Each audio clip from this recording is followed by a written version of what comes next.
I want to talk to you about coronavirus. It's the issue that's really taken us all and grabbed us by the scruff of our neck and shaken us about rather severely. And are we panicking unnecessarily, or is it really something pretty awful?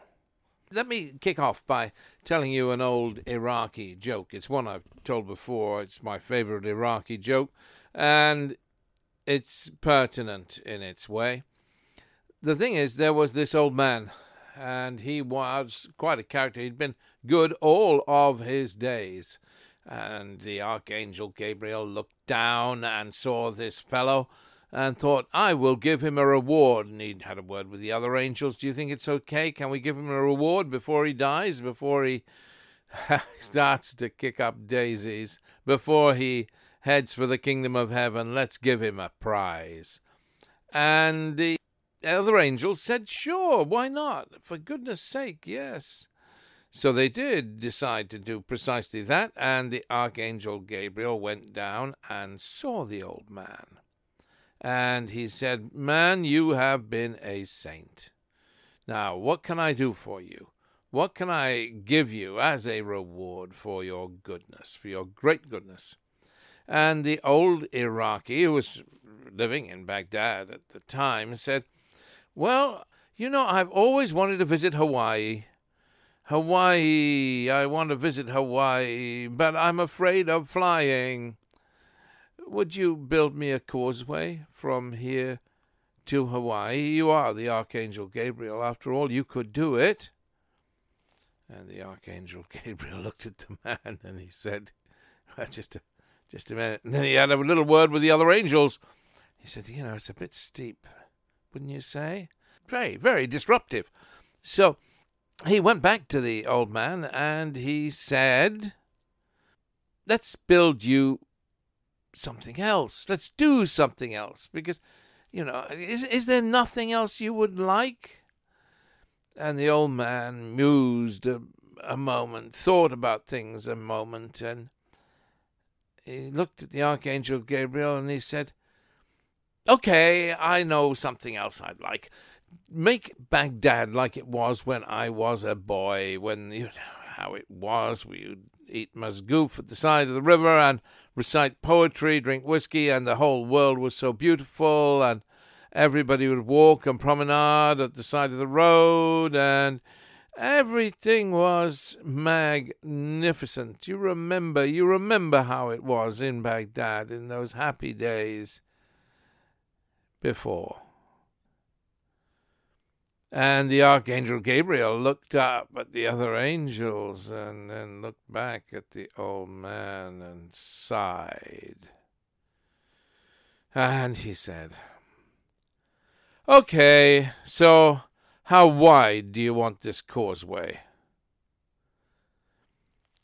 Which is relevant to coronavirus, because I tell you one thing, I'm supposed to go and spend Easter with my daughter, me and Veronica, my wife, and my daughter lives in Berlin, and we shan't be flying, not us two wrinklies.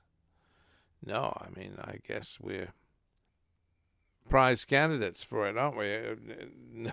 Given our age and given the fact that we've both had health issues. I've had cancer, my wife has multiple sclerosis.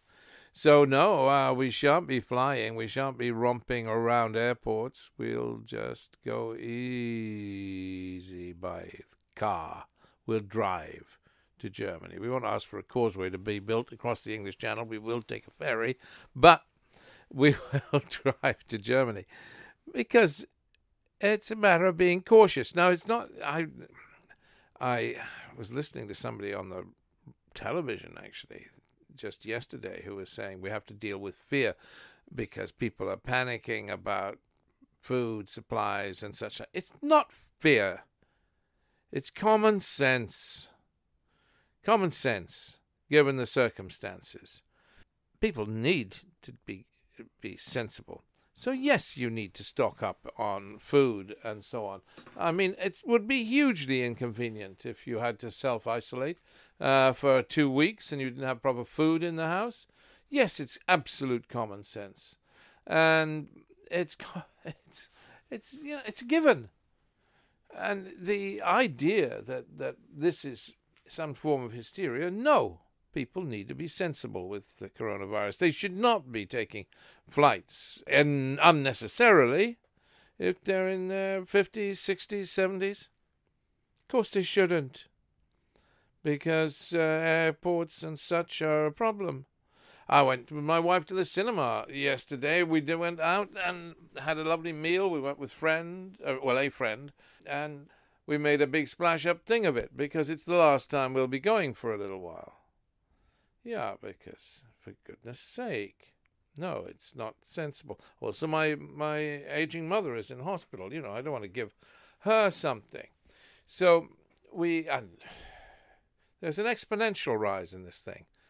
Okay, so the actual death rate may be modest, but not so modest for wrinklies. Okay, so children may not be affected, but wrinklies like me, certainly, we're vulnerable. So why should we take a risk? And a lot of things I will be careful about, largely because my wife and my mother, I don't want them to get this thing. I'm sure I'd be fine. But I was saying that, my goodness, it's curious, isn't it? It's really hitting men more than women. Have you noticed that? Big time. There's a huge difference between the number of men who die and the number of women. But that may be a Middle Eastern thing. It may be because the smoking is greater amongst men. It may be because men go about more and women tend to be confined to the house. I don't know. It's a curious situation, but it's certainly a fact. The issue of coronavirus is one we should all be engaged with. And, of course, there are the obvious things everybody's coming out with. Wash your hands frequently. God, we should have done that before now. I remember, who's that guy? Anyway, one of the big executives of the big social media companies. My buddy saw him. I mean, he's given huge amounts to charity, so we shouldn't slag him off. But my buddy Mark saw this guy in the loo. They were in the same fancy hotel, and the guy didn't wash his hands. I mean, so many men don't wash their hands after having a pee. For goodness sake. You see them walk out of the loo. Well, hopefully this will be a wake-up call for male hygiene. I guess it's pretty disgusting, isn't it, really, when you think about it? And it's a male proclivity, laziness on score of personal hygiene.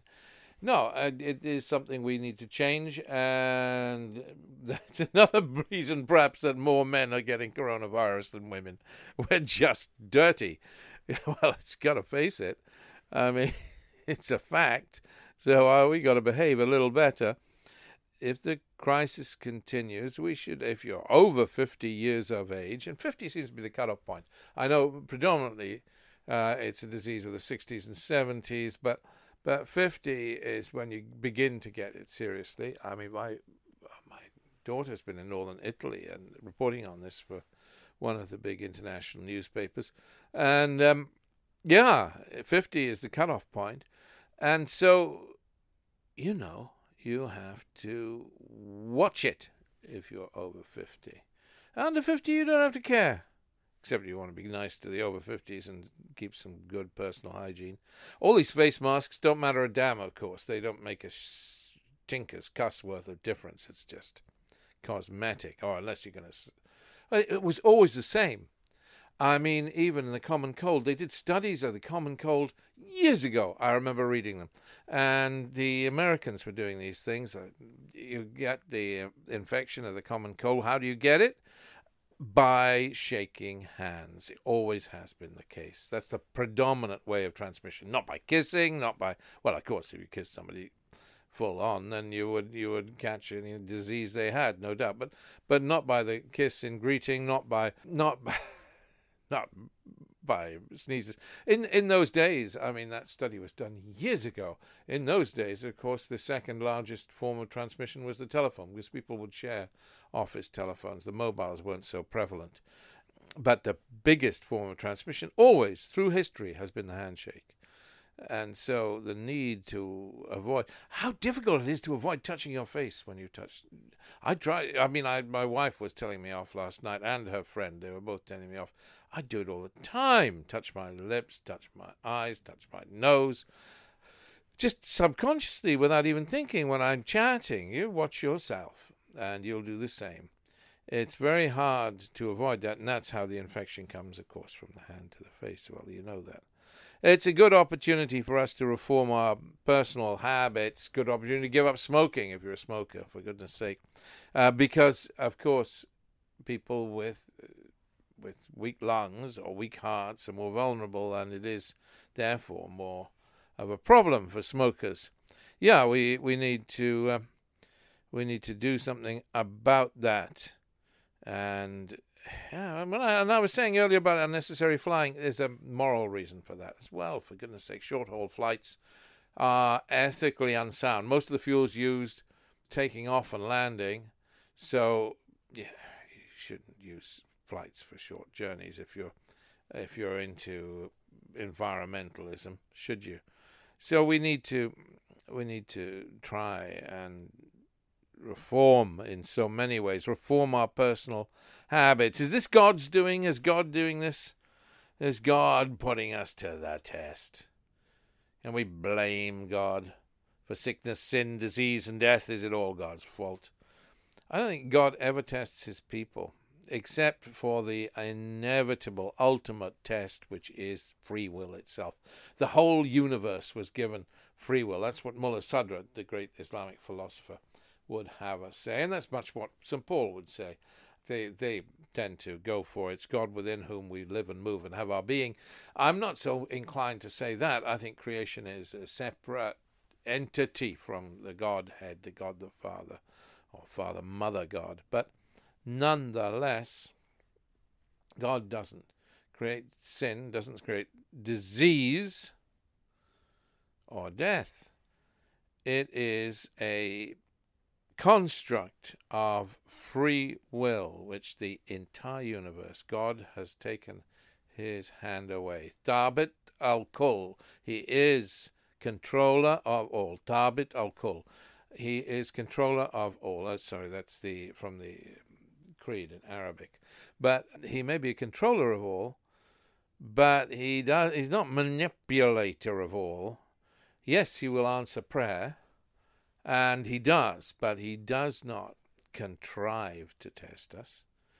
That test exists because of free will, stems from the beginning, from the creation. And yes, he gave us dominion over the animals, over the earth. Perhaps that's a mistake. Give us dominion. We're poor custodians, are we not? You do not inherit the earth, you borrow it from your children. This disease came from, so they say, a wild animal meat market in Wuhan, in China. That may or may not be true. It may not be the ultimate cause of the blooming thing. But bad behavior on the part of the Chinese, eh? Yeah, well, a lot of bad behavior going on in this world. But whatever the reason, it's a wake-up call. I think it's a wake-up call in so many ways. And I can't help, God knows, I could be felled by it, as could you, but I can't help thinking that we deserve it. We deserve it. We do. Look at what we're doing to the environment. We are poor custodians of this earth. We deserve it, is my opinion. And I say that. I shouldn't say that, I guess. But there you go. Hey ho. Well, God bless us all, and I pray that this will be swiftly over and swiftly done with, and the world will be able to move on. Let's hope so. God bless you.